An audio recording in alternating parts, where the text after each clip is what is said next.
आप सभी का बौद्धि फिलॉसफी में स्वागत है। प्रत्येक व्यक्ति अपने जीवन में कुछ लक्ष्यों को निर्धारित करता है, जिससे वह अपनी योग्यता और अपनी मेहनत की परख करता है।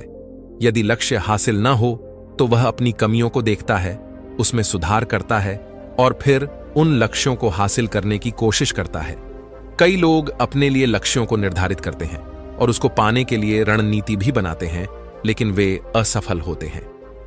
एक समय की बात है, गौतम बुद्ध को जब ज्ञान की प्राप्ति हो गई तो वे संसार को उस ज्ञान से समझाने निकल पड़े। भगवान बुद्ध किसी गांव में जीवन के विभिन्न रहस्यों के बारे में बता रहे थे। उनकी बातों को लोग बहुत ही गौर से सुन रहे थे। उन सभी व्यक्तियों के समूह में एक ऐसा व्यक्ति था जो बिना नागा किए उनके प्रवचनों को सुनने के लिए आता था। काफी समय बीत जाने के बाद भी उस व्यक्ति के अंदर कोई विशेष बदलाव नहीं आया। इससे परेशान होकर वह एक दिन गौतम बुद्ध के पास गया और बोला कि मैं आपके प्रवचन को लंबे समय से अनुसरण कर रहा हूं, लेकिन इससे मुझ में कोई विशेष बदलाव नहीं आया। मैं बहुत दिनों से एक अच्छा इंसान बनने की कोशिश कर रहा हूं, लेकिन अब तक नहीं बन पाया।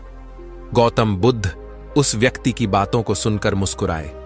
उन्होंने उसके सामने उसके गांव का नाम, वहां तक की दूरी, वह वहां कैसे जाता है आदि जैसे प्रश्नों की लड़ी लगा दी। जब बुद्ध ने उससे कहा कि क्या तुम यहां से बैठे बैठे अपने गांव पहुंच जाओगे, गौतम बुद्ध की इन सभी बातों को सुनकर वह सोच में पड़ गया। कुछ समय बाद उसने कहा कि ऐसा तो बिल्कुल भी संभव नहीं है, मुझे अपने घर तक जाने के लिए पैदल ही जाना होगा।